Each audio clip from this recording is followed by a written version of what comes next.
Hello, everyone, and welcome to episode 223 of the NZXT podcast, the official podcast of the NZXT community. This podcast is recorded live on Fridays at 10 a.m. Pacific Standard Time on the official NZXT Twitch. It is available to stream on demand on Apple Podcasts, Spotify, and SoundCloud. My name is Mike Kim, and before I introduce our very special guest, I want to do a quick shout out to Intel for helping us sponsor the NZXT Intel Club. You guys can go !club. And you guys can join the NZXT Intel Club to earn Poochie points by doing some quests. And from there, you can use those Poochie points to enter into our monthly giveaway for shirts, plushies, and the greatest thing all is a monthly PC. We're giving a PC every month, so might as well do it. And the more points you start now, the more quests you do, the more points you get. And the more points you get, the more entries you have into the giveaway. So start ASAP. And that is it for that. So now I want to go ahead and introduce our very special guest. Introducing a triple threat who games like a pro, streams like it's second nature, and raves like there's no tomorrow. For nearly a decade, she's been live almost every night, except Fridays, building one of the most loyal communities on Twitch from the ground up. From horror games that make her scream to shooters that bring out her killer instinct, she's turned controlled chaos into an art form. And when she's not behind a screen, she's in the crowd, deep in the world of music and all things raving. Please welcome Marlea, or Leah. Leah, can you please introduce yourself to our audience and tell us what you're all about? Yes, hi everyone, I am Marlea. So I have been streaming for, I want to say, about like 5 years now. I'm a variety gaming content creator. I love playing everything and anything, but for the longest time, I was an Overwatch streamer. I was actually a hardcore Overwatch streamer up until January. That's when I started doing variety streaming. But I am definitely very known for my personality. I'm very loud. I love to talk. I love to talk a lot at that. And I am known for the music I listen to. It is a little different, I feel like, compared to what you normally hear on Twitch. So that has been a very big thing with me and my community. But yeah, I'm basically just a big ball of energy. And I absolutely love having a place to be able to be myself over here on Twitch. And we really appreciate that, especially in this day and age. A lot of people have to do certain personas and everything. Like, it's a breath of fresh air to see someone that's just like themselves. So that's awesome. Mm-hmm. Yep. We want to go back before we, all this streaming and everything like that. We want to go back into the early days of like childhood and gaming, stuff like that. So before we get into that, how did you first get into gaming? I had to be like genuinely like one of my first ever thoughts ever. Like, I was a very, very small child. So I have an older brother. He's 2 years older than me. And he was into gaming. And so like I definitely tried it. And I was probably like 3 years older whenever my conscious started working, So very, very young. It's one of my first ever things I've probably done in my life is gaming. So I got into it from him. Oh, what was the first game or console that you guys owned? I want to say it was probably the GameCube. I want to say it was definitely probably the GameCube. I loved my GameCube when I was a child. That, and then we also had a Wii as well. I had a Nintendo DS, and all three of those are like my baby when I was a kid. Did you have a specific game that was like, this is the only game I'm playing for the next like couple years, or like the one you always went back to? I mean, I would probably have to say Minecraft. I started playing Minecraft when I was like 7 years old, and that will always be a favorite of mine for my entire life. But when I was like super young, I really loved Super Mario Sunshine, Paper Mario, Luigi's Mansion. Like, those were some of my absolute favorites. And sometimes I could play them on my Switch now. Super Mario Sunshine. So like I sometimes will go back and play it on my Switch, but those are some of my favorite games ever when I was very young. That is single-handedly my favorite game of all time, Super Mario Sunshine. I love that. Yes, it's so good. It's so good. For those that haven't played it, like, a lot of other Mario games, it's very standard, like, going through the world. The Super Mario Sunshine with the flood nozzle, it's so good. It's so good. And the music. I love the music in it too. It's so nostalgic. Delfino Plaza, the first... Yes. So good. I love it. It's perfect. I love whenever I hear someone that goes like, oh, Super Mario Sunshine, because like, honestly, we don't have a lot of people that actually have played that before. So yeah, I know. Super dope. Well, did you have a game? I know, like, so, you started gaming and stuff like that, but did you have a game where it was like, I play games to like, I am a gamer? I want to say it came very naturally, so it's hard to say. Like, I fell in love with gaming immediately. It wasn't something that I did here and there. It's like I've been stuck in my bedroom for my whole life now at this point. Like I've always really, really loved playing games. So I can't really say it's one game that did it. I just really liked everything. You know, when I was very young, I've always loved animals, and on my DS, I had a bunch of like dog games. I don't remember the names of all of them, of course, but like a bunch of animal games are on my DS. I love those. Like I said, Minecraft, I've always really loved survival games, but it wasn't until I got a little bit older where I got into shooter games. But I really just loved everything, and everything's always really kept my attention with gaming. Were your parents like supportive of gaming growing up, or was it like you kind of always had to fight for like screen time and they're like, this is not worth it? I wouldn't say I ever had to really fight for screen time. I mean, there are definitely times where I would say I was going to sleep, but I'd be under my covers on my DS. You know, I feel like we've all had that as a kid, but it wasn't something where it was like I had like a set amount of time a day. Because even though I played a lot of games when I was young, I still was like going out, seeing my friends. I was really involved in gymnastics. So it's like I still had my real life stuff, but I definitely played a lot of games in my free time as well when I wasn't doing those things. Did you ever do a lot of all-nighters when you were a kid playing games, or were your parents like, hey, you gotta keep things up with gymnastics and school and stuff like that? I never had a problem like with getting gymnastics or school or anything like that, but I think the first ever all-nighter I pulled, I was 12. I remember it because it was with one of my online friends at the time, and I always thought it was the coolest thing in the world. Like I remember seeing the sunrise. We played Minecraft all night together, and I remember looking out my window, and I used to live like surrounded by farmland, so I'm watching the sunrise like over a cornfield, and it was awesome. So that was my first ever one, and it's very, very specific to me, a very good memory. But you know, ever since then, I was like, wow, I like this. And they've kind of just happened naturally ever since then. Oh, that's actually a question I was going to ask is like, you know, I've had people that love gaming by themselves. You know, they're like, oh, I'm the only gamer in my like friend group or my family. It sounds like you grew up with like either friends or like a gaming crew.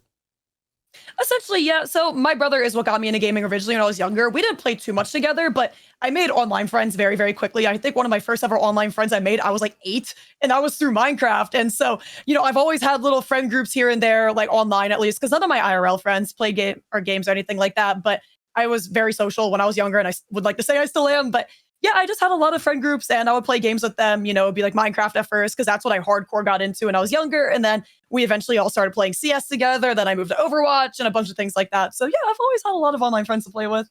So I would love to kind of go into that transition into gaming, you know, for fun, playing with friends, to eventually like making career off streaming. So like what made you hit that go live button? Well, one of the first ever times I streamed, I was 12, I believe, but it wasn't just like, I want to like do this as a job or anything. It was more so, I just want to see what it was like. You know, I watched a lot of YouTubers when I was younger, a lot of Minecraft YouTubers I really liked. And so I was always like, you know, why can't I try doing that? I used to make YouTube videos actually when I was 12 on Minecraft. They weren't great, didn't get any views or anything by any means. I think I got like 200 subscribers, which I feel like for being 12 and back in the day, not bad. That's great. Honestly, not bad. I remember one of my videos hit 1,000 views, and I was like, this is the coolest thing in the world. But I just thought the whole idea of that was really, really awesome. And seeing all these people that were doing it at that time, I just thought to myself, you know, what if I did something like that? Streaming wasn't much of a thing back then. I feel like I was very niche. It was more so just YouTube videos, YouTubers. That was the big thing. But the older I got, I remember when I was like 14, that's when I was like, okay, there's more people that are streaming now. You know, like I'm seeing this more and more. I want to try it, but my mom wouldn't let me because she didn't understand anything about it. You know, of course I lived at home, and she just saw it as my daughter is online. Like she didn't understand that. Like I had Instagram, of course, and everything, but it's like she understood what that was. She didn't understand what streaming was or anything like that. So I wasn't allowed. You know, sometimes I would do it like here and there, but essentially I wasn't really allowed. And at the time, I didn't really think anything of it. But it was when I got older, I kind of was like, you know what? I do want to try this. I was very heavily into gaming, you know, like when I was like 16, 17, 18 and so on. And so I was really playing a lot of Overwatch and Counter-Strike at that point. I just thought, I know a lot of people that also play these games. You know, I have a lot of friends that play them. Why don't I just try it? And so I did. It wasn't anything in specific that necessarily made me go live. I just wanted to try it. Well, what was that like, those early streams like? Because I know a lot of people, I know there's probably some streamers in the chat right now that, you know, are starting out, and, you know, they're barely hitting a viewer, maybe 5 to 10. So like, what was like how were the early streams like how many people were watching? Like, you know, was it always just Minecraft, or were you swapping between different games? So when I first started streaming, it was what Overwatch, because that was the game I was playing the most at that point and the most comfortable with. But I'm gonna be so honest, I was like shitting myself every single stream. My anxiety was so beyond bad. So bad. Like I have no problem with talking to people or anything like that, but something about doing something I wasn't used to, streaming and it being live and having people watching me, I was so nervous. I would uncontrollably shake. Like it was like literally sitting here, my mouse like this, like you could see in my gameplay. It was bad. I could barely speak, no face cam, nothing, which is very different, obviously, compared to what it's like now. But it was bad. And I will say I was fortunate enough to always kind of have viewers when I first started streaming. I had a lot of friends that would watch me. And, I just, maybe it was because like I was a little bit higher rank in Overwatch at the point, but I just like always had people that would watch. I'm not saying it was like a ton of people or anything like that, but like, 10 to 20 viewers. Like I was very lucky to start off with a little bit of something rather than nothing, but it was very nerve-wracking. Wow. Like even just having like, if I had like 3 viewers, I would still be sitting there shaking. Like it was really bad and very anxiety inducing for me at the start. Well, so that is actually something that a lot of people, I think, even for me sometimes, like going live, I'm like, oh gosh, talking to, 60 people right now, like that's like if you put 60 people in a room right now, that's a lot of people. How did you get over it? Is there something that you do in a routine to like get over that fear, or is it just like you just got to get used to it? You definitely have to get used to it. There wasn't anything I did in specific. It lasted for a while and my streams were like that, where I was just very quiet and soft-spoken and just shaking and anxious because it was something I had never done before. And it just felt scary, even when I didn't do face cam, knowing people were essentially still like watching me, watching my gameplay, listening to me, it felt very overwhelming and very scary. But the more that you do it, the easier it gets. And I feel like that goes in a lot of places, with just life and streaming and social media in general. So yeah, it gets easier with time and just doing it over and over, because then it becomes more familiar. But it is, at least for me, it was very tough at the start. I think this is also very fun to ask how people like, you have, back in the Xbox, PlayStation, gaming usernames, XX, Sniper, XX, 360.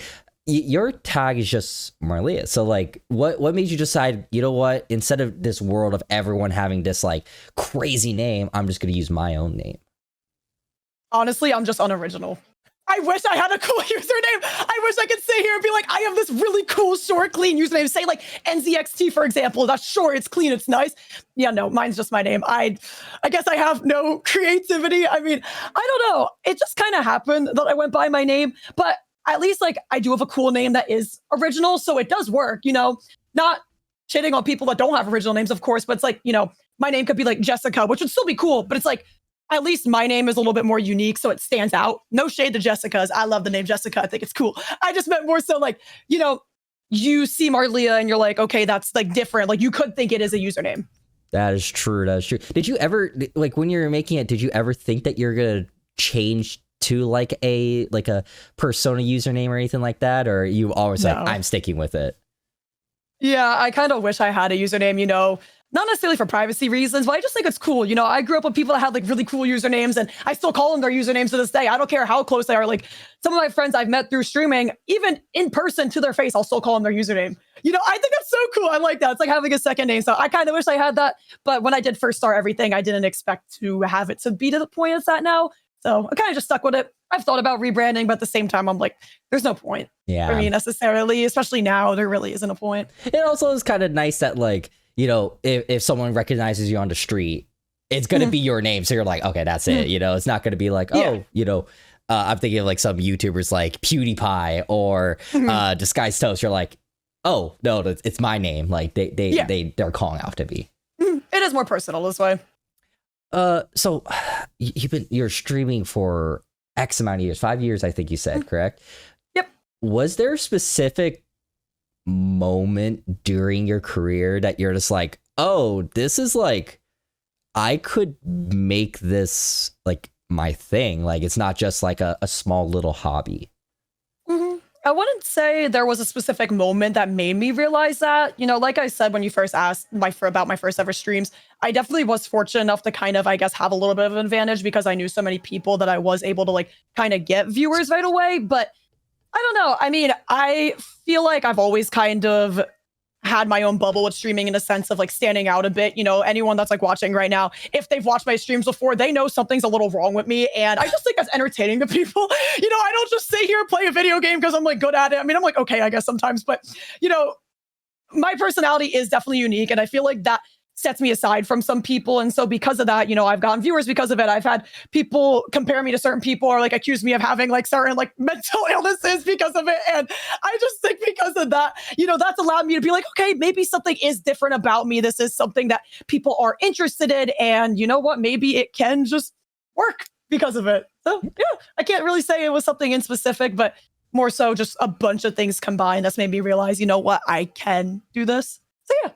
I always say that for a lot of like people that are starting out, like, I've had people DM the NZXT thing like, hey, I want to start streaming. Like, how do I do it? I've had people in the chat whenever we do these things, like, how do I stand out? I think that's the way to do it. For me, I always think of it as in two different pillars. You either have to be like insane professional gamer where people are going to learn from you, or you have to be fun to watch. Yeah. And I think that's something that, like you said, people are like, is there something wrong with it? Like, that's fun. Like, that's like something that makes you stand out. And honestly, it makes it kind of like you could just be yourself and no one's going to really judge you for that. Yeah, of course. And at the end of the day, I wouldn't care if people judge me. Like, of course, people do judge me. And, they say this and that about me. I don't care personally. I'm very much so myself when I stream. I've never faked anything. I've never faked a personality or fake trying to be like someone else. Like, that's not my vibe. That would get exhausting very quickly. I've always just been myself. And it feels very rewarding that way. Not that I know what it's like to like fake being somebody, but knowing that people do like me for me and watch me for me and, actually show up because of it. It's a very nice feeling compared to if I like faked my personality in some way or faked anything, because that's not who I am. I'm very much so me, and I'm happy that people enjoy who I am. I see someone, I knew you played a lot of Overwatch. I didn't realize that you reached top 500 as Anna in Overwatch 2. Yeah, so I used to be when I started streaming, I definitely fell off. So I feel like there's a little correlation there between that. I used to be consistently like GM in top 500 in Overwatch, especially at Overwatch 1. And I started streaming, and I guess at that point I started paying attention more to chat and talking more, less attention on the game. And then ever so slightly, my rank would kind of just like drop lower because of it. But then Overwatch 2 came out. I climbed the champion 1 like right away after the game came out, which is like the highest. Or I think I might have one above it now. I don't really play too much Overwatch anymore. I think there is one above champion now, but when Overwatch 2 first came out, I did get the champion 1 very quickly and then kind of dropped down again. So yeah. Hey, at least that's amazing to be a top 500. Like, really, like, keep that to heart. Like, don't feel like, oh, just like, I don't think there's barely anyone here that can say they've hit like a top 500 in almost anything. So that's awesome. Well played. Yeah, thank you so much. Was it tough grinding? I know how ranked and competitive is for a lot of games. It could be a grind. Was it difficult? Was it like, it was actually kind of fun? No, I thought it was kind of fun. I really like Ana.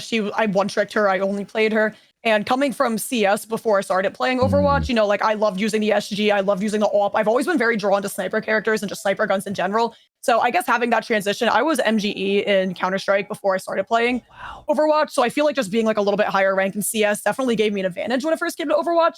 But no, I wouldn't really say it was a hard grind or anything of the sort. I kind of just played with my friends and just had fun. I mean, I've treated my rank games the way I treat my streams. I was just there to have fun and kind of like yell at people on the mic in a nice way, not a toxic way, and just be loud, calm with my team, and just play. I don't know. There's only so much you can do as a support. So it's not like I was like a tank or a DPS where I feel like I have to like hardcore carry, like there's a lot you have to do as a support. But for the most part, it's like I can only do so much while my team kind of has to, do the rest. Right. Yeah, I'm a support player too. Like I play like League of Legends, stuff like that, where I'm like, I'll help you guys get there, but I'm not going to be the one that has to do all the engaging, taking everything. I'm like, you guys figure it out. I'll help you out though. Yeah, exactly. That's the way it is. I know you talked a little bit about this. Your mom was like, this is odd. Like, I don't really, when was that specific moment of like your family started to be like, oh, you can do this now. Like, I don't understand it, but I will accept that you do it. I guess just the more social media started to rise and streaming became more of a thing because my mom uses a lot of social media. And so, at the time when it started to become more and more of a thing, she started to realize like, oh, this isn't some weird random thing my daughter wants to do. There are people that are doing this and there are people that are making their whole livelihood off of it. So I think when it just became a little bit more like normal, she was like okay with it. She understood that I was literally just playing games and streaming it. I wasn't doing anything weird of the sort or anything like that. So yeah, the older I got as well, it's like at a certain point, it's like I'm 17, I'm 18. It's like I've already been playing games my whole life anyways. I have online friends. I've met my online friends in person. There's only so much that could be said at that point. So after a while, she was kind of like, you do you. If you want to do that, you go for it. And she's fully supportive of it. It's very nice that, I know, there's a lot of parents out there that, even till this day, I think back then it was still very taboo to say like, oh, I have a career off playing games or, streaming, stuff like that. I guess now it's a little bit easier, especially with social media now. So I think it's a little bit easier for people to understand. But back then, oh my gosh, can you imagine? Can you imagine little Leia saying like, oh yeah, by the way, you'll be playing games in front of people pretty much every day. And that's like, well, you're like, you probably wouldn't be like, what are you talking about? No, for sure. And sometimes I use that as motivation. I'll think about like, wow, 12-year-old me would be so happy right now to know that I have what I have, even just with the way my office is. I'm very proud of how my office looks. Like, I love my office so much. And little me would be so happy, like, wow, I have an actual gaming room. I stream, I make content. Like, younger me would be so happy and so proud. I think that's a good way to bring back and think about, you know what? Like, look how far I made. So that's awesome. Yeah. I would love to start to pick your brain. So for those that are here that want to start streaming, you have a prime example of someone has made it. We'd love to hear the insights of streaming because a lot of people think it's just all bells and whistles and, it's just like, oh yeah, you just play it done, right? And that's it. You don't need to do anything, but there's a lot of stuff that happens behind the scenes. So first of all, streaming, it's live, you're not behind a computer, you can't edit it, there's no second takes or anything like that. So like, what is the hardest thing about being like in presence for hours on end? With streaming itself, honestly, that's a hard question to answer because I feel like it comes very naturally to me. I've always loved the talk. I'm someone that really likes to speak a lot. And so I feel like if you're just a talkative person, that aspect isn't really tough unless maybe you're not sure what to say and what to speak about. When you're first new to streaming, you don't know how to talk 24/7 and not stop. That's something that just came naturally to me over time, of course, but it has gotten very easy. I can definitely see how at the start, not knowing how much to talk, what to talk about, when to say things, when not to say things, how that can be challenging. But I think it's more so a lot of people might think, if you want to make it a streaming, you got to stream for like 8 hours at a time, which is not the truth whatsoever. Even if you go live for, in my opinion, like 2 hours, and it is such a crazy 2 hours, that is so much more valuable than say like 8 hours of nothing, So I feel that if you just learn to talk and just keep doing it and just speak and speak and speak, that aspect does become easier with just getting started in that regard. You can't start streaming and want to start streaming and do it like maybe like once a week or like once a month and expect anything to happen by any means. Like, that is not going to happen. That is not it. Actually, we got a couple questions in chat, and I guess it kind of correlates with like how to get started. So Buzz King asks, do you have any streaming tips to make your streaming life easier? And the follow-up question is like, do you use a stream deck or do you have any like equipment that you use that helps? So for the equipment, I'll get into the tips part right after because the equipment part is shorter. I do use a Stream Deck. I love my Stream Deck so much. It's having some problems right now, so I need to get it fixed. But it's really nice. I have all my overlays on the top. So I have a starting screen, I have my full cam screen, I have my game screen, a desktop screen, my ending screen. So it's really nice, especially if I'm in game. There you go, to be able to use that and not have to like tab out of. Come back and focus, camera. To not have to tab out of games or anything. Using that is super nice. I would say that's something you should splurge on, is getting a Stream Deck. They're awesome. I can mute my mic on it. I can make a clip on it, run ads. I have a sub chat on it.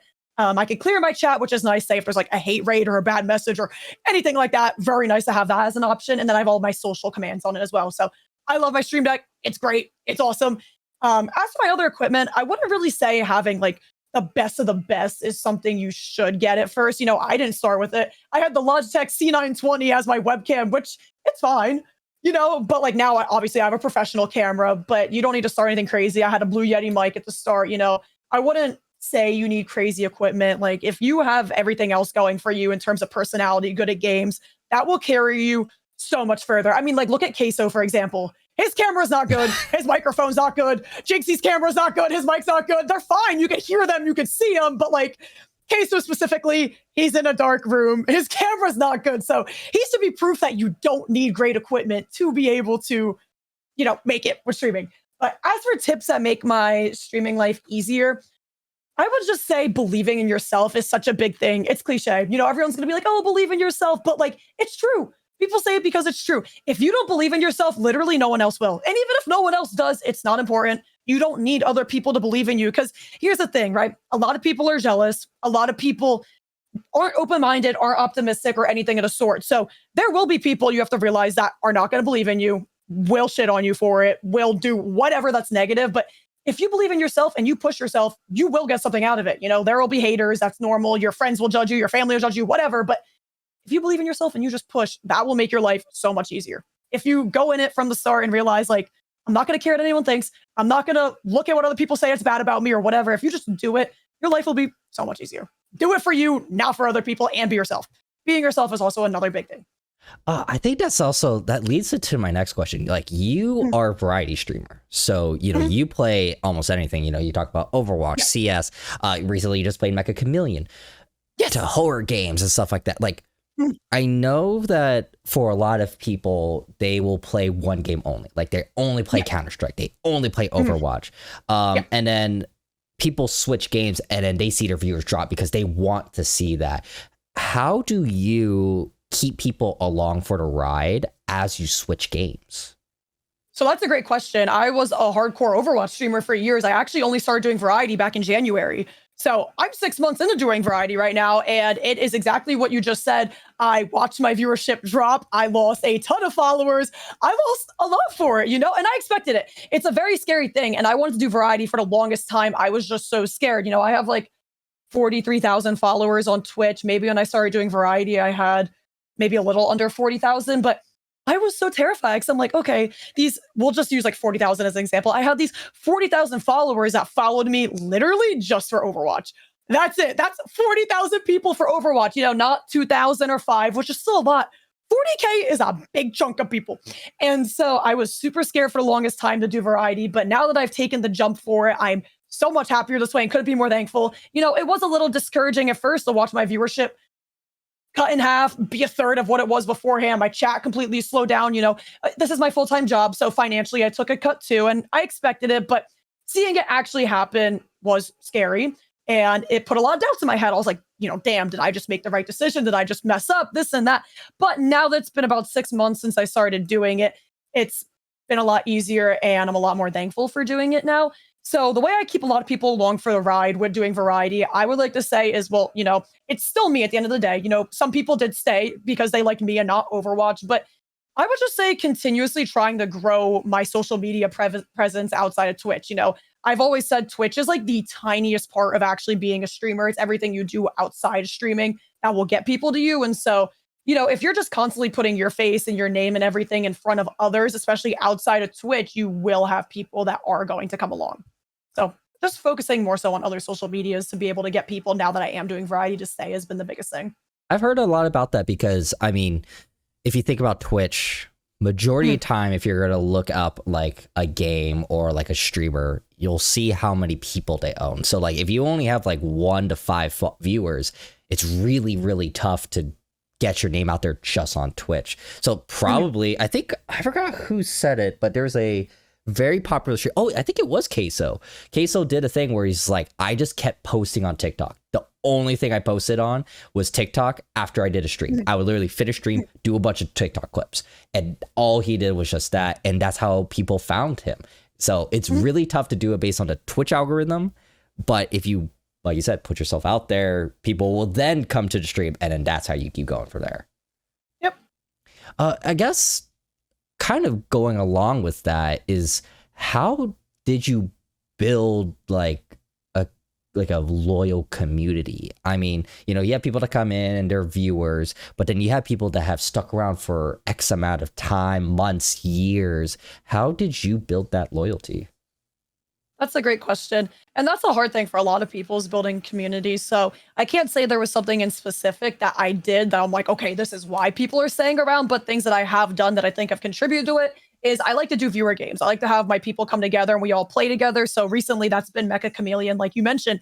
I've been loving that game. I don't know if you tried it yet, but I've literally only been playing on my viewers. I'm not going into random like public lobbies. I'm having everyone join me. I'm making a lobby and they come in. And I feel like doing something like that allows people to, feel a little bit closer to me and be a little bit more personal. It's just having the opportunity to be able to play with me. And then, of course, there's Discord. I think having a Discord server is such a massive thing because I only stream for about 4 hours or maybe a little more or less every day. And so with that, that's only a very small portion. It's 24 hours in a day. That's a very, very tiny portion where people can actually communicate with me. But having something like Discord, you can talk to me at any time, any day. I have voice channels, which I don't join too often. I definitely should join more that are in my Discord. I have a bunch of different channels. So that's a very nice way people can talk to me. I respond to all of my comments just about all my social medias too. And I think that's a big thing because as a viewer, you want to feel like you have a connection with a streamer. That goes for anything, a music artist or a celebrity or whatever. If you feel like maybe you have a little bit of a connection, not in a parasocial way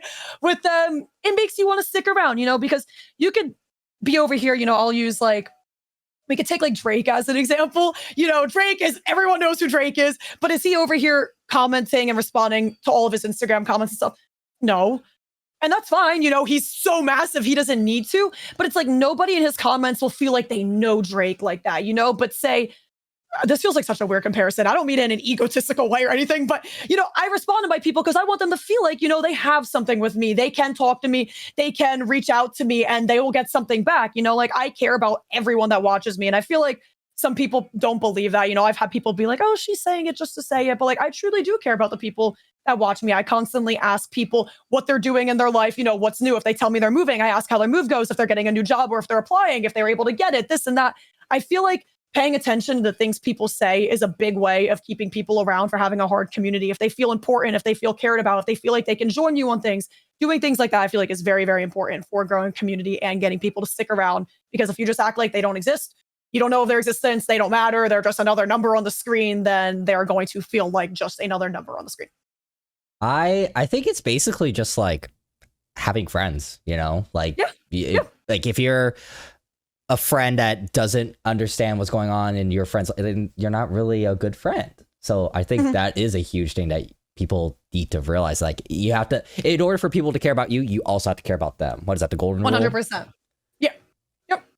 I actually had a question from BuzzKing. It's like, what is the best part about streaming? Like what makes you want to keep streaming every day, basically? I love that question. I just love my community. I feel very lucky to have the community that I have.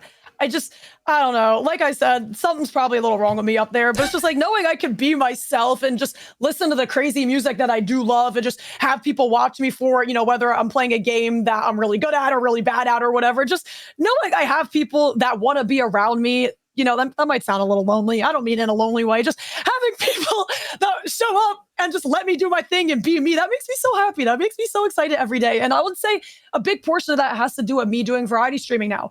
Towards the end of, if I want to say like my Overwatch career, I was very unhappy. So unhappy. I fell out of love with the game. I started playing Overwatch when I was 14. I'm 23 now. That's a lot of time. It's a good game. I wouldn't be where I'm at right now if it wasn't for Overwatch. I have met so many amazing people. I met some of my best friends ever because of the game. I've done things in my life because of the game. Like I will always have a very special love for it. But at a certain point, I was like, I can't do this anymore. It's too much.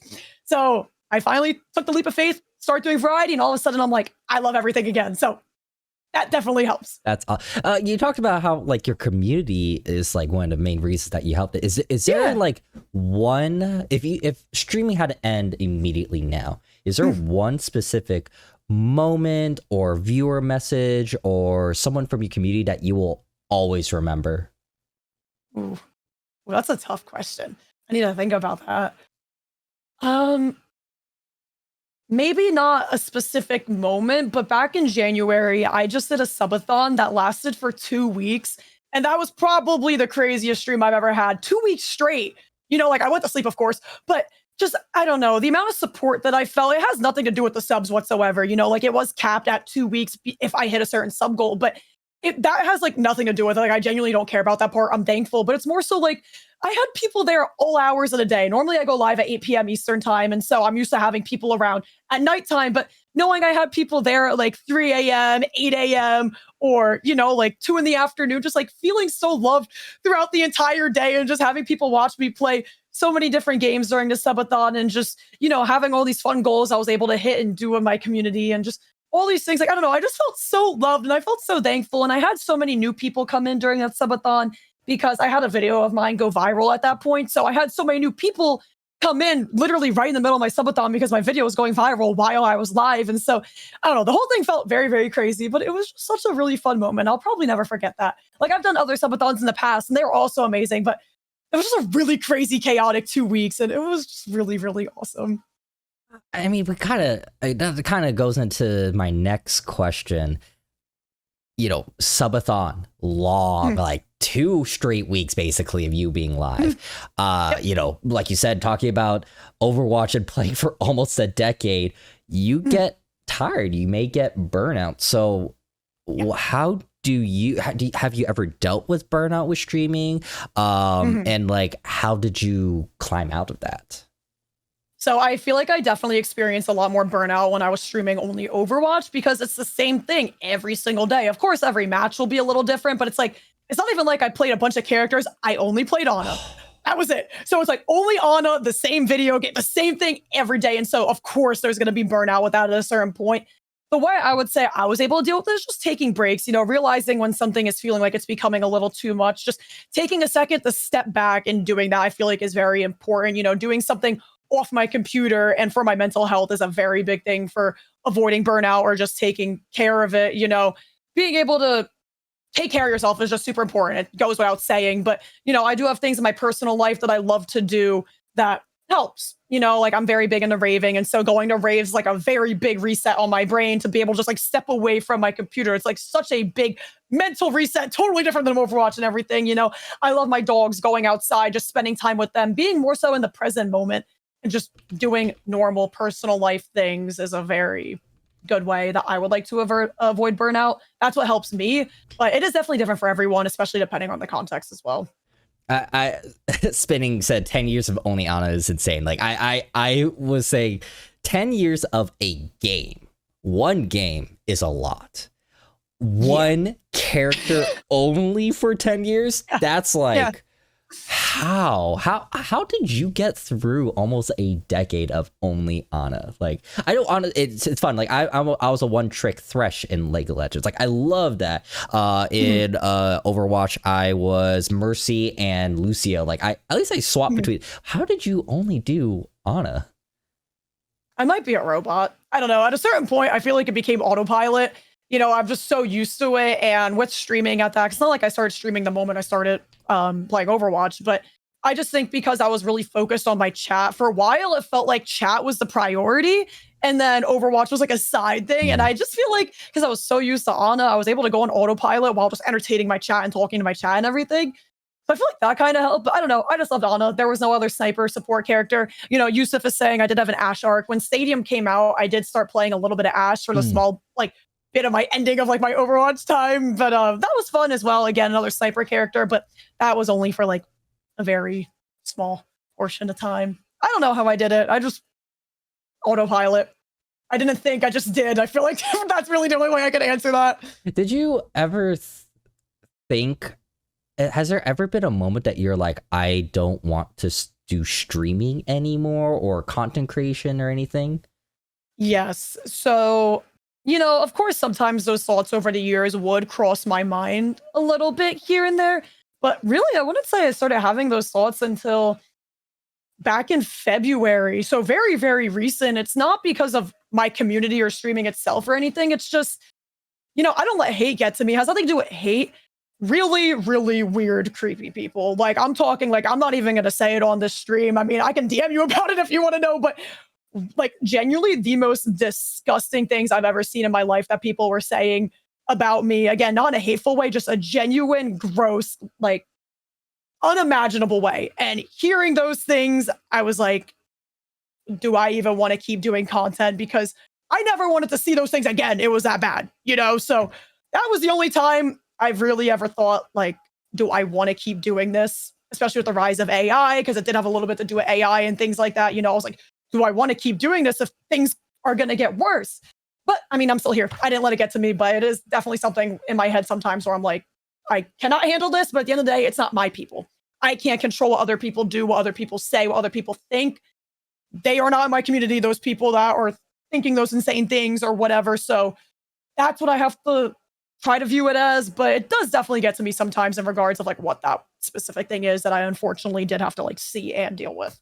I'm so sorry. I mean, especially I've done a couple podcasts with female influencers, and it is tough, especially a female gamer too. Like to be a woman and also stream and also play games, you're going to deal with a lot of things, especially misogyny and some awful stuff. For those that are, you know, probably thinking like, oh, you know, I want to play games, but I don't want to deal with it. How is there anything that you can give tips on to like manage it and just fight your way through? So for what the specific thing that I'm talking about that really was like getting to me, I just, if I can control it, I will, blocking those people. If I'm seeing something that I do not want to see in my comment section, I block them. If someone's saying something really gross in my Twitch chat, I ban them. That's all you can do. Anything that happens that's outside of my control, I really try not to focus too much on and worry about, because ultimately I can't do anything about it. I can't control it. If someone's doing something that's not on my platforms, I can only control what's on my platforms. Don't, like, a tip I can give with that is like, just don't obsess over it. It might suck the things you have to see or deal with if it's not on your own platforms, but like, don't obsess over it. At the end of the day, it's only going to make it worse for you. You can't do anything about it. You just got to acknowledge it, be like, okay, that's terrible, that's disgusting, and just move on. But if it's on your own socials, block the people, ban the people, delete the comments, just get rid of it and just move on. It sucks. You can't do anything else. Yeah, it sucks because it's like, you don't want to say like, it is what it is. Like, that's always like the word, but it really is. It's, we see things on NZXT all the time. I've seen some awful things on NZXT DMs for some reason that people are asking for free things, and then you see that and you're like, buddy, come on, man. Like, really, it really is what it is, and you just have to just kind of move on. It sucks. And Philonex had a great one. It's like, you tell them no and walk away. You just hope that is enough. I guess we'll go a little bit into, we talked a little bit about burnout, and you're like, oh man, this is a lot. How do you stay consistent with keeping things off stream, on stream, and having a healthy work balance? That's a really good question. So right now, I wouldn't say I have the best work-life balance. I feel like I've definitely been very much so like in my grind recently, which is fine. I'm sure it'll definitely dwindle down a little bit once I'm like, okay, I need to take a little bit of a break with all of it. But having a good sleep schedule, not that mine's good right now, I feel like that's really important. And with streaming, you are home and stuff. So just having set times for everything, I try to be live at 8 p.m. every night. So it's like, I know at my night times from there on out, that's when I'm streaming. So having that set portion, I usually start getting ready and doing everything at 6:30. I feed my dogs. I usually eat myself, and then I'll get ready and everything like that. So it's like from 6:30 usually onwards, my night I already have like reserved for all that and everything. That's when I take care of things. But during the day, mostly, especially right now, I'm just like editing almost all day long. I wake up very late right now, and so that's pretty much why I'm editing all day long. I'm waking up at like 2 p.m. It's not even 2 p.m. right now. So I'm normally... Sorry for making you wake up early. no problem at all. This needs to happen.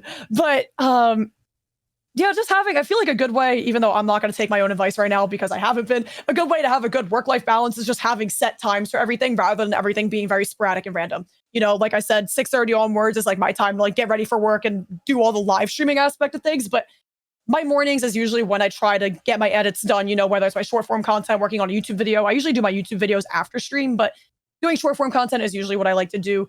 Right when I wake up, I'll get on my PC and do that. But it's also just having time set aside, having specific times and like a routine for everything. I feel like a routine is very, very important. And a little bit about your life. You're super into music and raving and stuff like that. So you Yeah. call yourself a gamer, raver, and a streamer. So what does the rave scene like what does the rave scene give that like something that you just love about that? People. I mean, of course, I love the music too. I really love the music. I've always been into EDM my whole life. My dad was a DJ growing up, so I've always been super surrounded by the music and involved in it. My brother is a DJ. Like and my mom loves EDM, so very much so an EDM family, and I'm super thankful for that. I've always been super involved in it. But something that the rave scene gives that makes my life so happy that I just love so much is, outside of loving the music is the people. Here in America, PLUR is a very big thing with raves, which stands for peace, love, unity, and respect. And so with that, everyone is very accepting, very welcoming. It doesn't matter who you are, what you look like, what you dress like. It doesn't matter.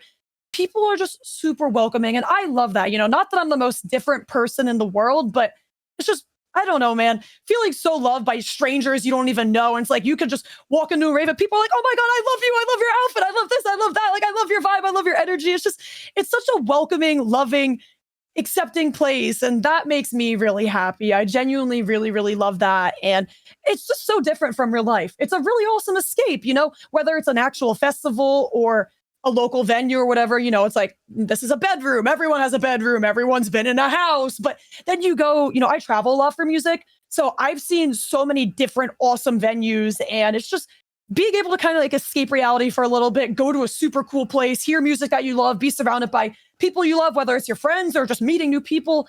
I love that. I find that so awesome. I genuinely really, really love the person aspect of it, because I've been to events where the people are not it, and it's ruined the event for me. Like, I'm such a people person, and I've been to events where the people were not it. And so like, I don't like that.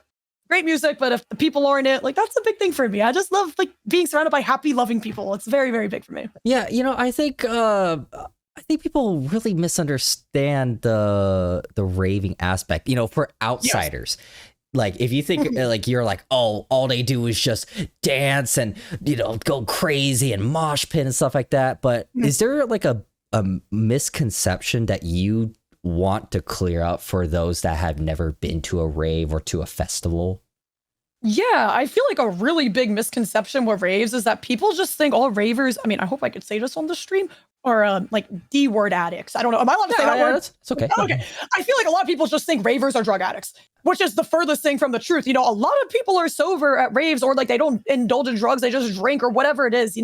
I think a lot of people just be like, oh, you rave, then your brain's fried, this and that. Like you just go to get messed up, which is the furthest thing from the truth. Raving is an escape for a lot of people, even sober. And so I just think a lot of people don't realize how much of like a spiritual thing it is for some people, or just how much of like a confidence boost it is, or just anything like that for people. With me, at least for raving, it's an escape from reality, from my online life. I just get to go listen to the music I love, see the people that I love, see artists that I love, and just enjoy my time there. It's my escape. It's something I've always loved doing. My first rave I ever went to, I was 16.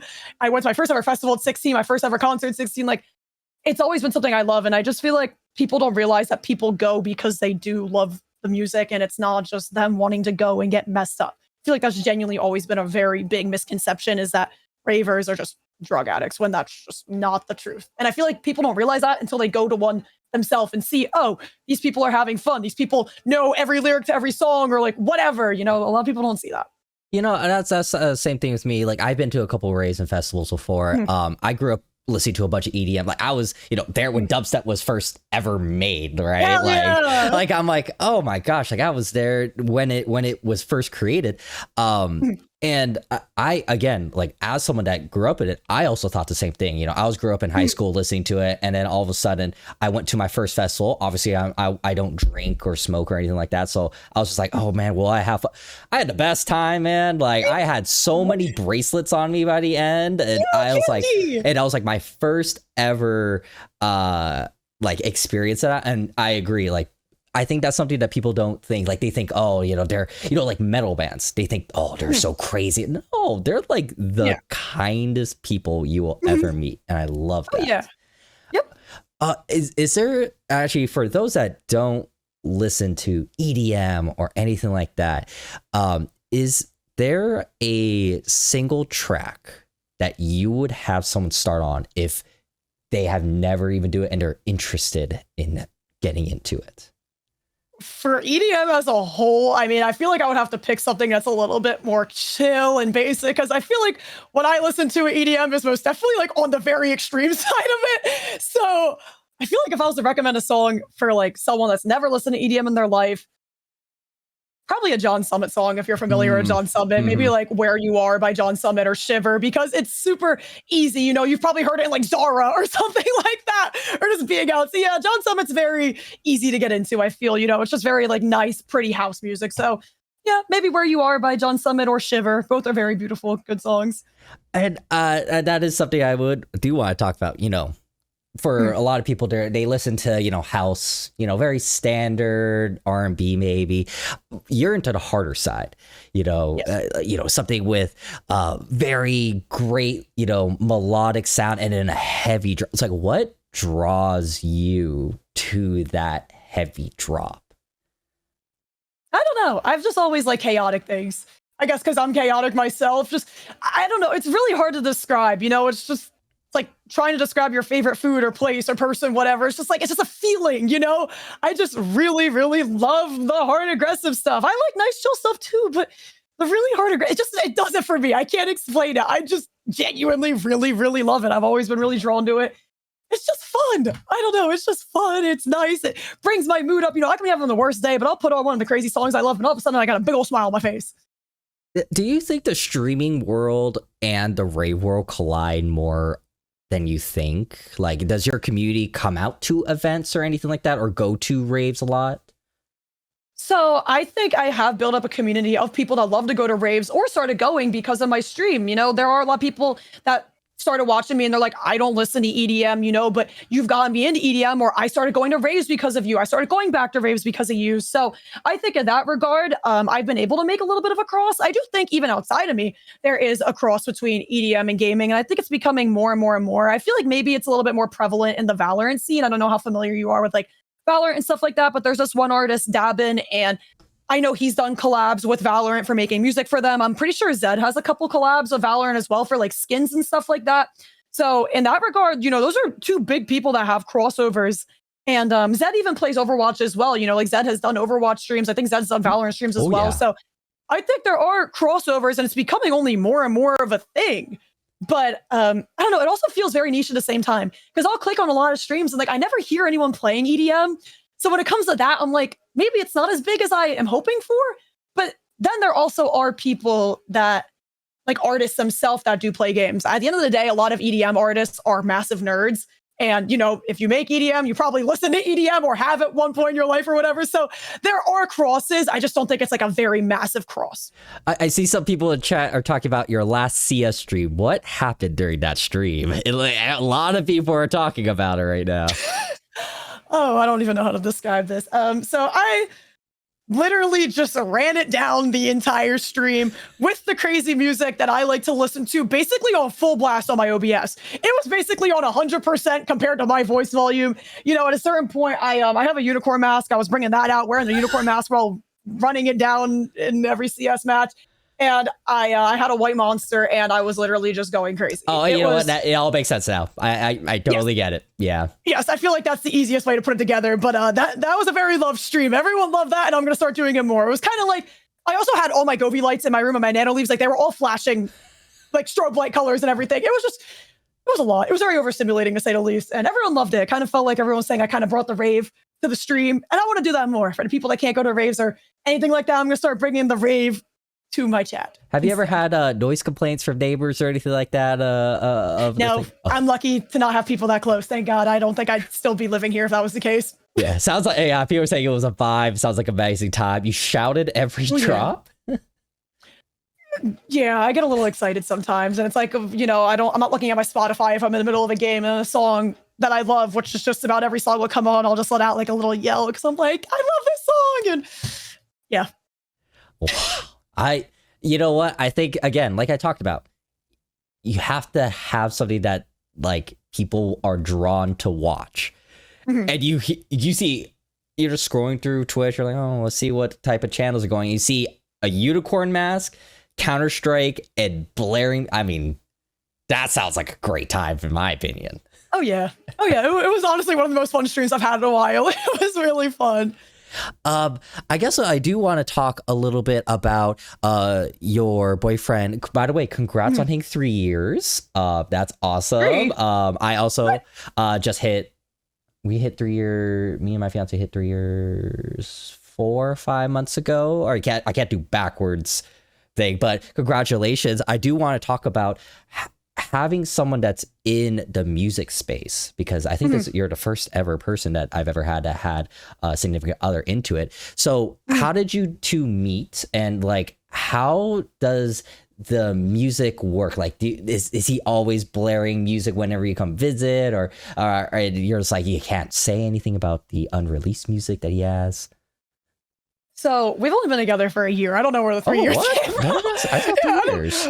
No, definitely. I mean, we've only almost known each other for 2 years, but no, it's really cool. You know, we definitely like have very different jobs. You know, it's very different spectrums, but it's almost very similar in the same way, in the sense of, you know, he has to do a lot of social media, as do I. You know, just promoting yourself. You know, same thing, just different worlds. But we first ever met through social media. You know, he lives in the Netherlands. I'm over here in America. So obviously the chances of us meeting in person was very slim and very small. But we met through, I mean, Instagram, I want to say, is the more direct way. But the way it sort of happened was originally when I was just scrolling through TikTok 2 years ago. You know, a video of his came up of just him promoting one of his songs. And I was like, I love that. I just liked the video, moved on, whatever. And then a couple months later, another video of his came up on my feed of him promoting another song. And I was like, okay, I like this too. I'm going to like the video. I'm going to follow. Left it at that, right?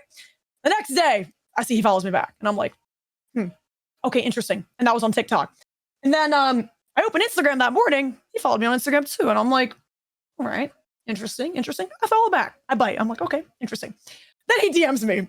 Wasted no time, didn't hesitate, DMs me. Just basically saying, like, nothing weird. He was just like, this is going to sound a little random, but like, I've seen you on my For You page as well. And so I'm like, wait, that's so interesting. You know, like that kind of crossover. I'm like, that's so interesting. So we kind of just started talking about music at first, you know, like some of the music artists I like, because that kind of music that he makes and that I listen to is not very big in America. It's growing. It's definitely become a lot bigger in the last couple of years, but still very niche here. So he was just asking me about that a little bit, you know, like where I'm from, the kind of music I like. And then we just, you know, we added each other on Discord, started playing CS together, and then the rest was kind of just history.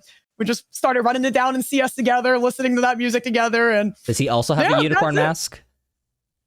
No, he should get one though. I should give him my unicorn mask. We should twin. By the way, apologies. I misread. There was a post that you had for 25. I read it as 125 weeks. So that's my bad. Sorry, no, you're good. That's all right. No worries. No worries.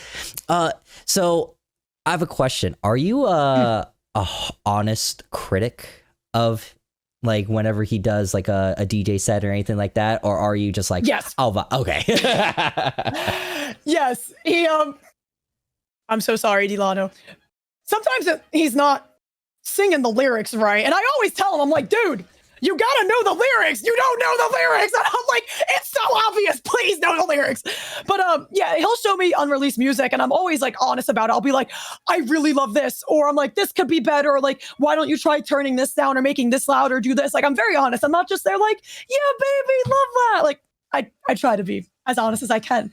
Because I would appreciate honesty too, you know, if like I do something, a YouTube video, or like I show him a video before I post and he's like, wait, you should change this, you should do this, you know, you should add this. Like we help each other in that aspect where like we'll show each other like, you know, unreleased stuff and he'll either help me in that regard or I'll help him. And I appreciate that. You know, I feel like honesty goes a big way in something like that. And so, yeah. That's so what lyrics does he mess up? Is it because of his Dutch? I'm sorry. Is it just? No, he speaks perfect English. I don't know. He says it's adrenaline, just like being in the moment. I get it. You know, he's not saying anything. I think I scared him off. I'm so sorry. It's okay. It happens. I mean, looking at me, the only language I know is English, and I still get it wrong 90% of the time. So we all do. I can barely speak it sometimes. It happens. It happens. I know my lyrics. Right. Anyways. Let's see. Oh, yes. For the final question, if someone wants to get into raving or music, is there a festival or an event that you would recommend for them to try for the first time ever? That's hard to say because I feel like it really depends on the kind of music that you like. You know, part of me wants to say EDC in Las Vegas just because they have every single genre. You know, EDC has every EDM genre, but I don't think EDC is that great of a festival, which might be a little bit of a hot take. Like, I've been once, it was awesome. You know, it's a really cool festival, but I just, you know, like I said, I'm very big on people. I mentioned that beforehand, and like the people are fine at EDC. There's nothing wrong with them. But I don't know. I mean, I just think EDC is a good way to maybe see what genres you really like live and just have access to all of it in one festival. In that regard, that's amazing. But I will say my favorite festival ever is Lost Lands because the people there are unlike any festival I've ever been to before. They are the kindest, sweetest, most amazing people genuinely ever. But Lost Lands is only dubstep for the most part. There's a little bit of drum and bass now, sometimes a little bit of hard style, but for the most part, it is primarily a hardcore dubstep festival. And so if you don't like dubstep, then you might not like Lost Lands. I mean, one of my friends came with 2 years ago, and she doesn't really like dubstep like that. You know, they had a pretty decent drum and bass and hard style lineup at that point a couple of years ago. And so, like, you know, we kind of went for that aspect, and she loved it for that. But she thought the people were amazing. She loved it. And so if you can kind of like vibe with dubstep, it's not your favorite, but you still want to be surrounded by great people, would say Lost Lands is a great option. But if you have the same amount of money to spend, because Lost Lands is expensive and so is EDC, I would probably maybe just say EDC so you have access to every single EDM genre and figure out what you do like. I love that.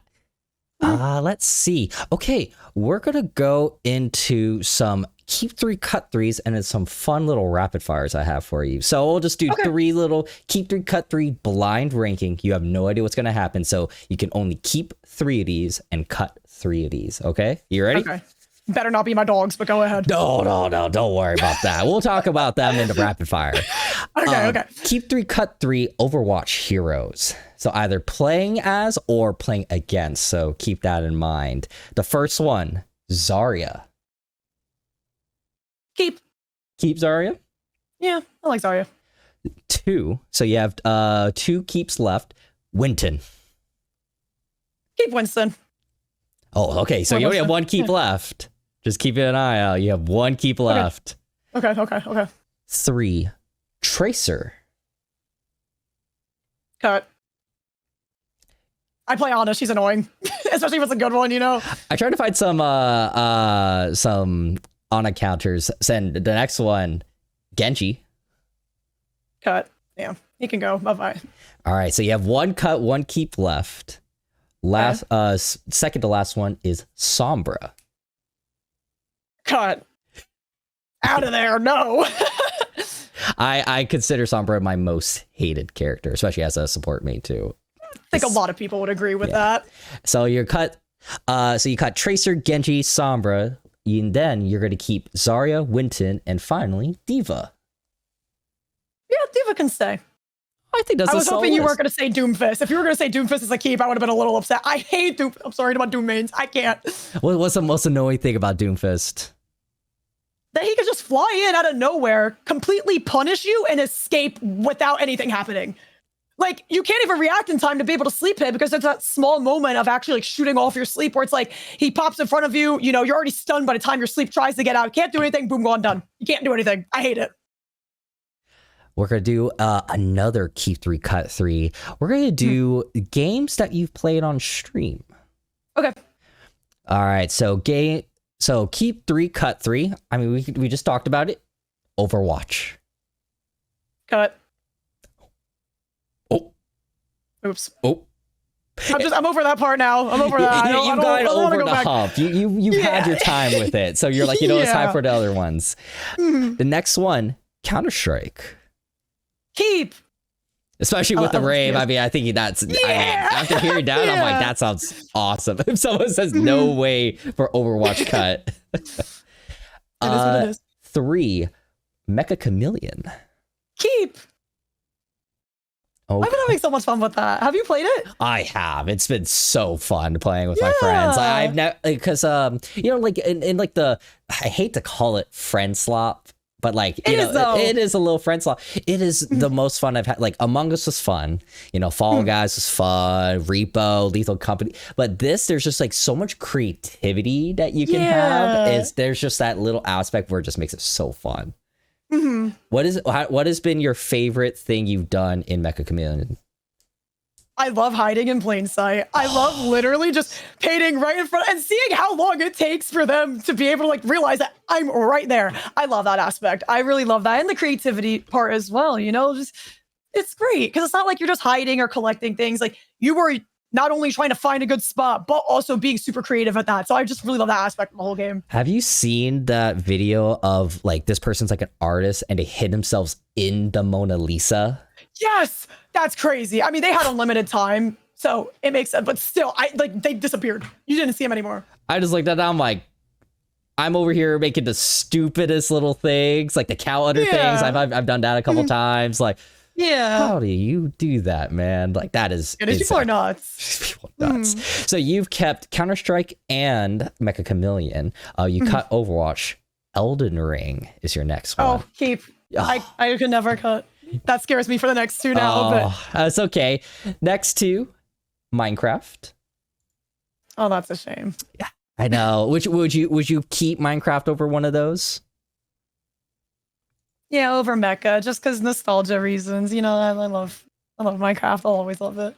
And then the final cut is Resident Evil. Yeah, I could cut that one. It was great. I really enjoyed just playing 7 and 8, and I want 2 right now. But I don't know, Elden Ring, and then like obviously like Minecraft, even though I couldn't pick that one, and then Mecha and CS. I really love those games. Oh, Mecha Chameleon is so fun, man. It's so fun. Okay. I would love to get in some rapid fire. I have a ton of questions for you. So this is one of my favorite segments, is because this is where you can kind of say, you can do whatever you want for these rapid fire questions. So please explain as much as you want, explain as little as you want. That's the fun part about rapid fire. Right. So first of all, from Philonux, actually, he asked a question that I would actually love to hear is, you had your experiences gaming on console. When was that move to PC like? Like you played on a little laptop and then you got into PC. How was that transition like? That's a good question. So it was when I was 7 when I first started playing Minecraft, and we just had a family computer.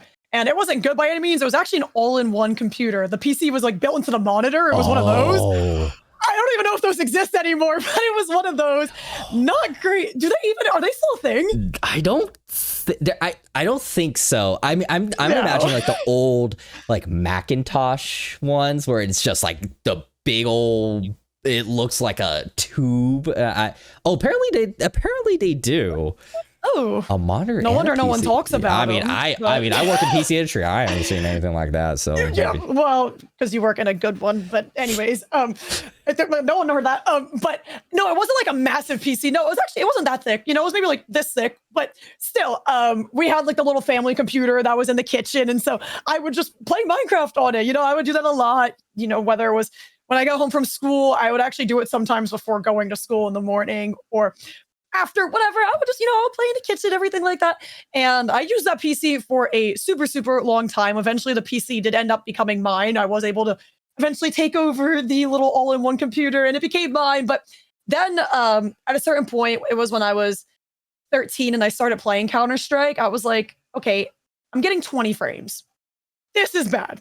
The game's barely running and operational at this point. So any money I got from like Christmas, birthdays, whatever, I saved it up. And then I bought my first PC at 14, which was, I think it was an iBuyPower or Cyber. No, it might've been CyberPower. One of those. It was a pre-build. I just got it on Newegg, I believe. But the specs were fine. I didn't know anything about computers. I kind of just saw it, could afford it, so I bought it. And then I was able to get like 100 frames on CS, and I had that PC for a little bit. So that's how it all started, with me making that transition from like the Wii and GameCube and my DS to going over to PC. I love that. Is there a game you wish you could replay for the first time again? Elden Ring. Oh. I just finished it too a couple months ago, and like it felt genuinely, especially after I did the DLC as well, but after the base game, it felt like a divorce. Look, I've never been married. I don't know what it's like to get divorced, but it's truly what I feel like it would probably be worse than a divorce. It genuinely felt like a breakup. It was awful. I was like, wow, like I wish I could explore everything for the first time again. I wish I could do all these things again for the first time, and I'll never have it again. I did a couple streams before I moved, and I was doing an Elden Ring stream. Because I've never played. I played like Dark Souls 3, but for like an hour, so like nothing insane. I started playing on stream for Elden Ring, and I know a lot of people in the community were making fun of me because I'm like, I could not. I never played these type of like you have to keep trying and trying and trying games. And then I got into it, and I'm like, I get it now. I will be doing it again, guys. Just you got to give me time. We're still moving, but once you get set up, I will do an Elden Ring stream. I was also using a Nintendo Switch Pro controller with Bluetooth, which means I was literally having input lag, and I didn't realize it. So we're good now. I saw you have in your thing. You have an 8-bit Do control. I got the same exact one. Yeah, I love it. Yeah, I'm like, I'm ready now. I will do it. It's a good controller. Yeah, it's good, especially for the price. It was like $25 or something like that. Great controller. I have an Elden Ring question. Who was your favorite boss you ever beat? Ooh, that's hard to say. I really loved Mesmer. He's in the DLC. Mesmer was really good. No, Yusuf, not Moog. There's a interesting Twitch clip of me with I had a very unfortunate situation with Moog. But what happened? I don't know. I want to say so. I was stuck on Moog for the longest time. I don't know what it was. I could not beat Moog. It was so bad. And then after trying for, I think it took me like 2 days. Anyways, I finally beat him, or so I thought. I had killed him, and I put my controller down. I kind of just like sat back like this because I was like so happy it was finally done, not realizing I was standing in like his blood rain, and I only had a little bit of health left. So I died, even though I had killed him. But since it didn't say, what does it say after you kill someone? Yeah, it didn't say it, and I died before it said that. So I had to do it again, and I kind of just like, my brain stopped working when I realized that, and like, I didn't know how to react. Like my brain genuinely stopped working, and my mic was the closest thing to me, and I kind of just like put my mouth over the mic because I didn't know how to react, and like kind of was like making a bunch of noises. I was like, ah, like I didn't know what was going on, and someone clipped it, and then someone put it in a YouTube video and used it as a thumbnail, and the video has like over 80,000 views or something. So and free exposure, but like I genuinely like I couldn't react. Like I was so mad. Then it took me a good couple of hours to actually beat him. I think I equate that as like when you stub your toe and you can't make noise, so you're just like like you're just yep. Yeah, essentially, yes. Was there a game that what is the game that you sunk the most hours into? Easily Minecraft. Since I've been playing it for so long, though, since I was a little kid, I can't even. I wish it was like Steam where you could see how many hours you have. I genuinely think it would be crazy if I could see. But I would say Overwatch is probably a very close second, if anything. I've definitely spent a lot of time on Overwatch as well. Do you have a favorite CS2 item? Ooh. I love the M4A1S print stream. I've always loved the print stream. I have a real life replica. It's not shown on my stream because it's like above my window, but I have a real replica and it says my name on the barrel. It is so awesome and beautiful. I really love it. Right. I saw that when I was checking I think it was your Instagram or something like that. I saw that picture. I was like, that is a sick M4. That's cool. I love that. What is your most hated CS map? Ooh. I don't know. I don't really hate any of the maps. Oh, probably Nuke, actually. I don't like Nuke. I've never been a fan of Nuke from the first time I ever played it to now. I don't like Nuke. I'm not a fan of the hostage maps, but it's not like I hate them. I just don't like that play style. But yeah, Nuke, I've never been a fan of. I don't know. I can't do it. I'm kind of with you on that. I'm not the biggest fan of Nuke either. Mirage, I'm fine with. Yes, I know Mirage is old. I know a lot of people. I like Mirage more than Nuke. I agree. Me too. Mirage is one of my favorites. Mirage and Train. I really like Train too. Where did your love of bugs come from? I don't know. It's hard to say. I've just always really liked bugs. I've always I don't know. I just see them as like another life form, and especially with them being so small and like helpless, they can't speak or anything like that, and just them being misunderstood. I've always just loved them. You know, I don't kill bugs unless they're earwigs. I've been dealing with that in my bedroom recently. I hate them. I don't know if y'all have them in California, but they drive me insane, and they only love my bedroom. Nowhere else, just my bed, and it pisses me off. But aside from those, they don't count. I love bugs. I don't know. I have a couple bug tattoos. Like I always help them. If I see them in my house, I bring them outside. They're just they're cute to me. I don't know. I really like them. Do you have a favorite bug? I love praying mantises. Ah, great one. Fantastic. I love them. Which of your hamsters is the biggest stream menace? So for anyone who doesn't know, he's referring to my dogs that I have. I called him a hamster recently because everyone's always like asking what the breed of my big one was. But I would say Kashmir is definitely the biggest menace. He's my small male that I have. He's just very loud and he loves to make himself known. You know, when we were doing the audio testing before the stream, he was making himself known. He just loves to claw at the side of my chair and get my attention. He loves to bark. He's very noisy. He's good right now. And he's good during my streams too. But if he hears something, he definitely makes himself known. But yeah, they're all very good for the most part. But I would definitely say he's definitely a menace for the most part during my streams. Which one is the cuddliest? Odessa, my small little girl, she is like a genuine baby. And anyone that's ever met her, they know she is like the sweetest little baby ever. What is the favorite thing one of them does that chat just goes crazy over? Definitely when Keizo, my big one that I don't know where he's at. That everyone thinks is like a dire wolf. Definitely just when he shows himself. Everyone loves that. They're like, oh my God, there's the wolf, blah, blah, blah. Like everyone loves him. He'll always come up, he'll go on my couch and put his arms on my chair arm and he'll just stand here, he'll paw at me because he loves to have his arm scratched. And he kind of just arms. I don't know how else to describe it. Everyone loves when he does that. He is literally like you could ride him into battle. Like he looks like essentially. He looks like that type of dire wolf. Yeah.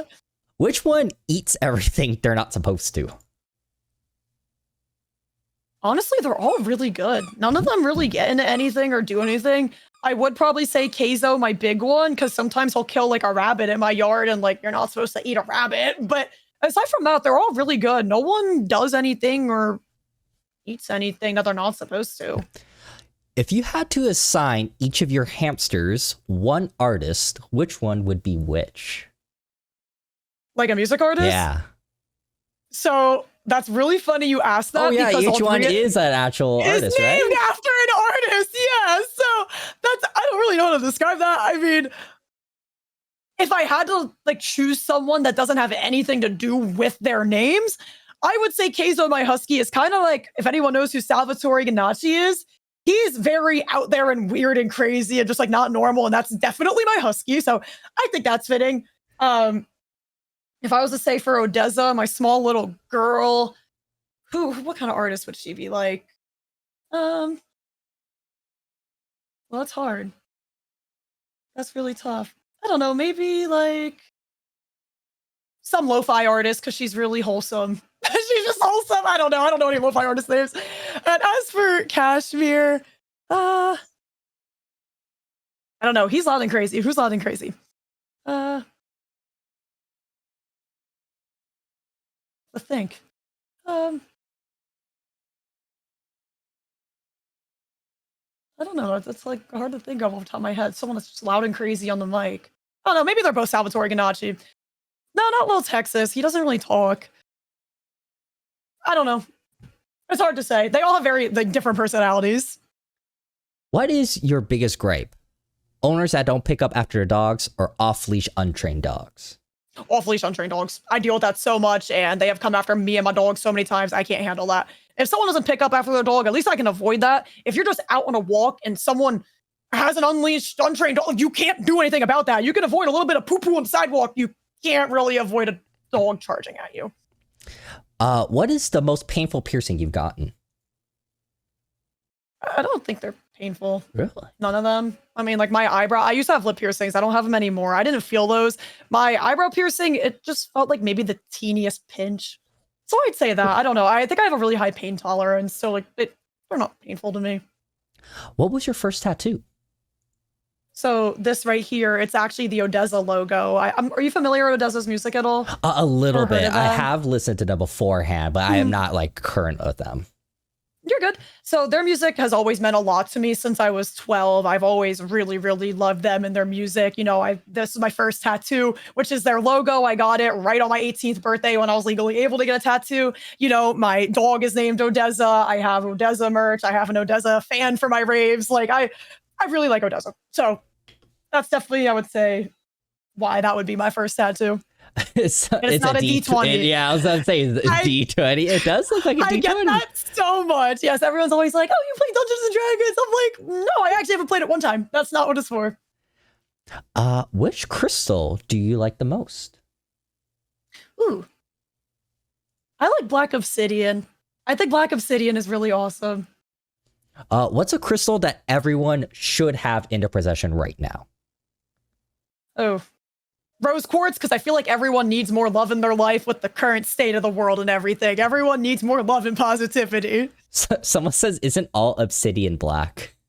Well, the specific crystal is Black Obsidian. It's purple in Minecraft, so I don't know. Oh, right, it is. Yeah. What is your favorite gym exercise? Ooh. I love the leg press. I've always been a little fiend for the leg press. I love it. If you could only hit one workout for the rest of your life, would it be legs, cardio, upper body, legs? Legs for sure. I feel like a lot of people hate doing legs. I absolutely love doing legs. What is your most played track at the gym as of right now? I'm going to go to my on repeat on Spotify because that will tell me. I have definitely not been very consistent in the last month, so that's a little unfortunate. Probably Got You a Bass by Fraw. I'm going to put that on my It sounds like cast iron pans being smacked together, and I really like it. I'm serious.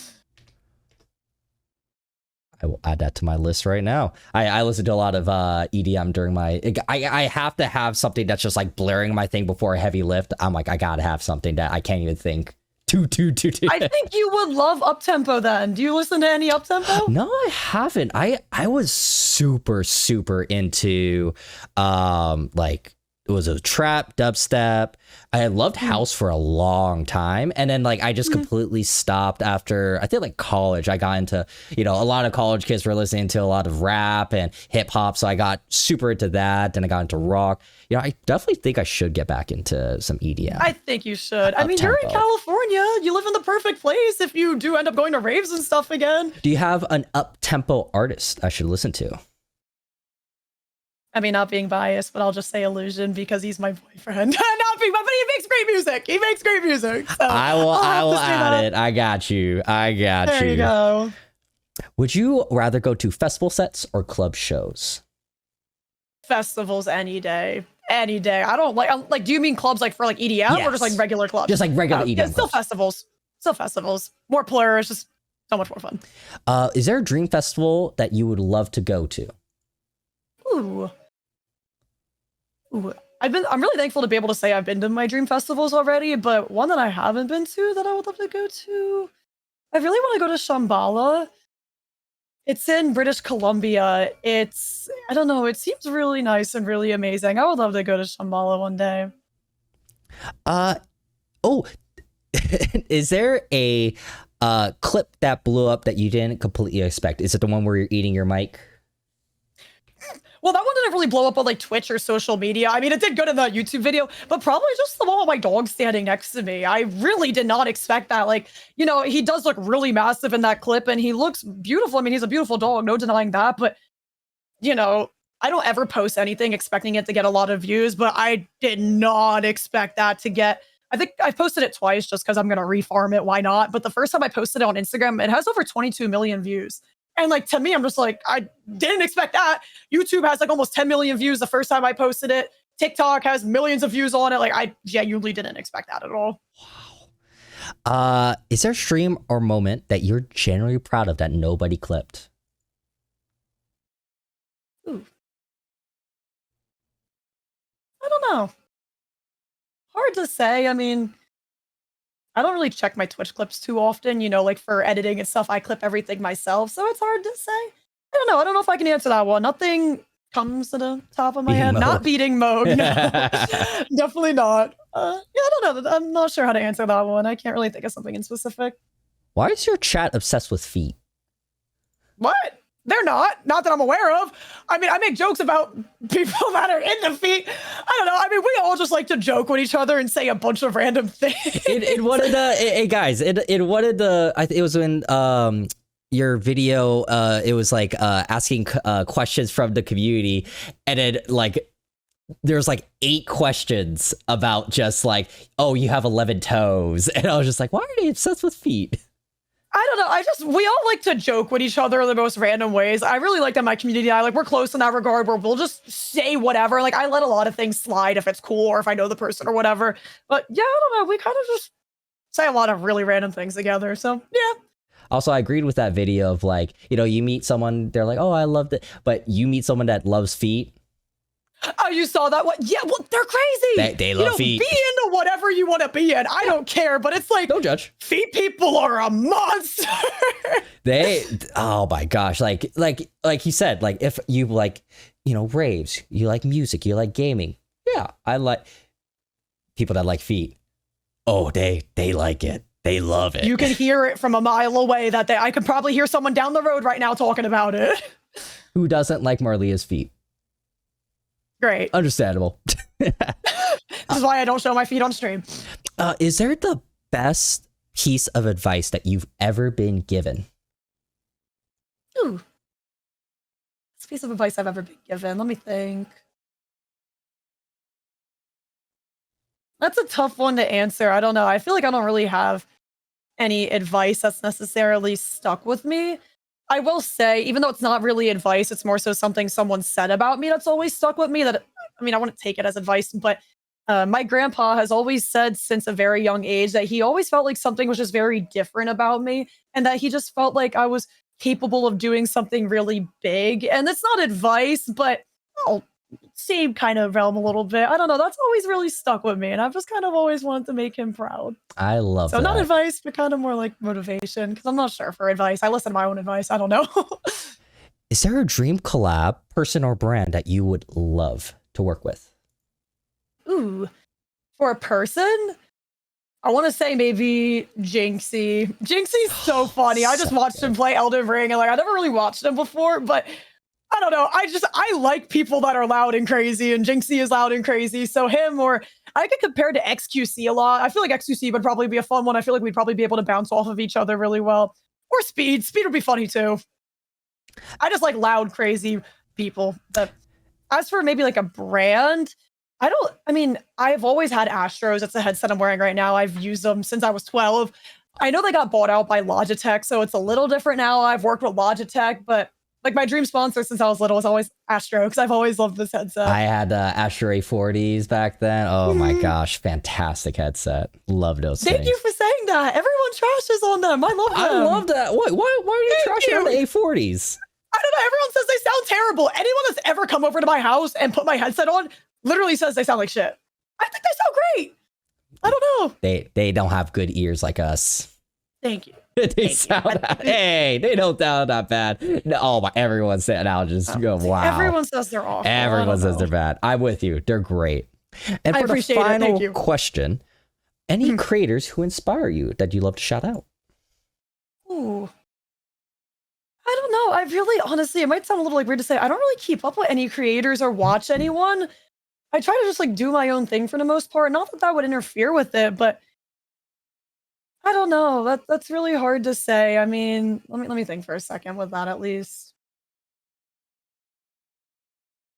I don't know. It's hard to answer that question. I mean, I kind of just mentioned like I would love to do a collab with Jinxie one day. I guess maybe him. I just love people that aren't afraid to be weird and be themselves and just are loud. I'm loud. I love loud people. I am one of those people that believes loud equals funny. Like that's just how I feel. And I don't know, seeing someone at his size that's that big and is that big, known for being loud and crazy, like that makes me happy knowing that like, okay, there's someone out there that is loud and insane that has made it, you know, like him, XQC, Speed, you know, all those people, like they're very loud and nuts. And so like, I guess them, because it lets me know like I can be the way I am and people do enjoy that.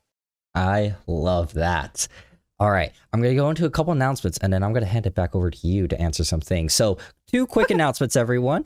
We currently have some Prime Day deals happening right now. So, you guys get discounts on things like the NZXT Kraken Plus and Core coolers, our old 8.6 Flow, since we now revamped our new 8.6, single frame fans, and a ton of more. You guys can go to nzxt.co/Amazon or !Prime in chat. You guys can go check them out. Today is the last day of the Prime sales, but we will have some sales after that. So just keep an eye on the Amazon page. Like we said, thank you so much to Intel for helping us sponsor our lovely little club. You guys can get some free stuff like shirts, plushies, and the biggest prize of them all, an Intel PC. You guys go to nzxt.co/club. You guys sign up and participate in our community to earn Poochie points. And the more points you earn, the more entries you get into the giveaway. So please start ASAP and get more points now. Anyone else get the invite for the feedback invite? Yes, we are having a feedback event. This is something that we've started that I've kind of been helming. And I don't see a lot of other companies doing this. We are inviting people into either virtual or to our HQ here in Monrovia, California, to literally talk to our CEO, our product team, and you guys are literally helping us shape our things.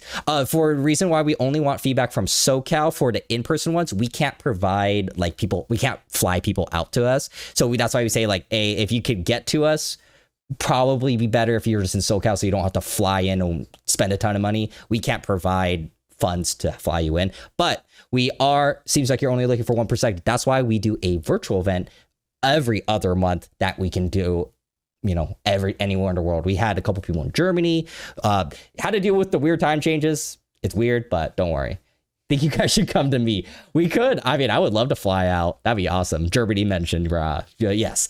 So please, there is a feedback form on our website if you guys want to join, and seriously, you're helping us shape the future of NZXT. So thank you guys so much for that.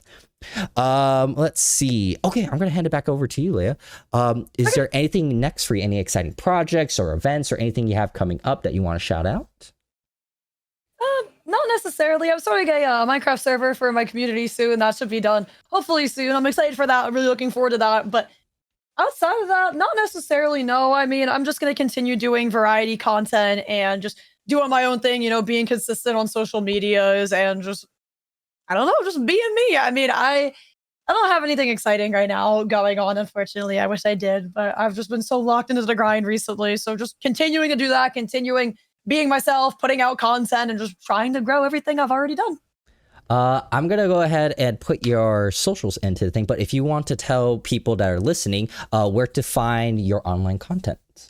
Yes. So I go by Marlea. It's just spelled Marlea. That is my Twitch name. And if you ever want to see my clips on Instagram, TikTok, or YouTube, well, my YouTube's different, actually. Instagram and TikTok or Facebook, it's all Marlea Twitch. And for my YouTube, it is spelled a little bit differently. It's Maarleea. That's why I also post YouTube videos and shorts as well. So yeah, you could just, I'm sure, search Marlea anywhere and my stuff will pop up since it's a little bit of an uncommon name. But yeah, that's me. And I like doing variety gaming content. And if you like EDM and crazy people that are loud and don't know how to stop talking, I think you would love me. Quick thing before we go into the secret code word. I don't know if they're still here. Zexveer did a cute little comment for you. You are such an inspiration. I'm a big Raver too and have always wanted to get into streaming. So I really hope that they listen to the podcast today and hopefully they start streaming soon. So I thought that was a very lovely comment to end the podcast on. Yeah, that's so sweet. I didn't see that. Oh, if you're still listening, you can do it. There's more of us out there, I promise. So we have a secret code word for those that stay till the end of the podcast for 1,000 extra entries into the giveaway, because that's my way of holding these guys hostage. I would love to hand it over to you for the secret code word. So what would you like the secret code word to be? It could be anything you want. Mimi.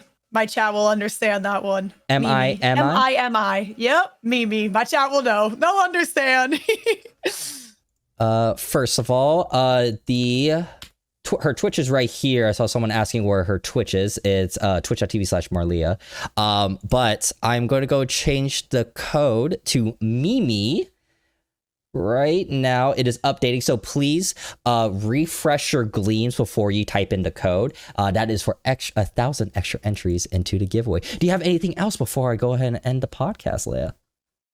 Sure, yeah. If there's anyone watching in chat right now that is an aspiring streamer or YouTuber or content creator, anything of this sort, I want you to know that it's definitely possible and you can do it. You don't need to be the most crazy person in the world or best gamer in the world or anything. If you could just provide something of value in any way to somebody, you can do it. You can make it. Believe in yourself. Believing in yourself is the most important thing. I never thought I'd be at the point I'm at right now. I don't think anyone thinks that at any point that they're at. So you can do it. Believe in yourself. Just do the things that make you happy and people will follow along. Even if it takes a little bit. It might take a little bit, might be a little long, but that doesn't mean it won't. Oh, come on, camera.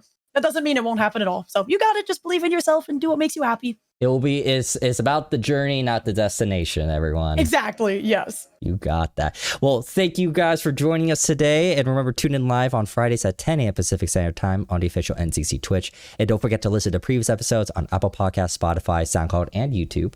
If you have any questions for us, send an email to podcast@nzxt.com or tag @NZXT on social media platforms. Thank you, Leia, for joining us today and giving us some awesome insights into the Rave and streaming community. And I hope everyone has a very, very safe weekend. Bye, yes, everyone. thank you for having me. Bye, guys.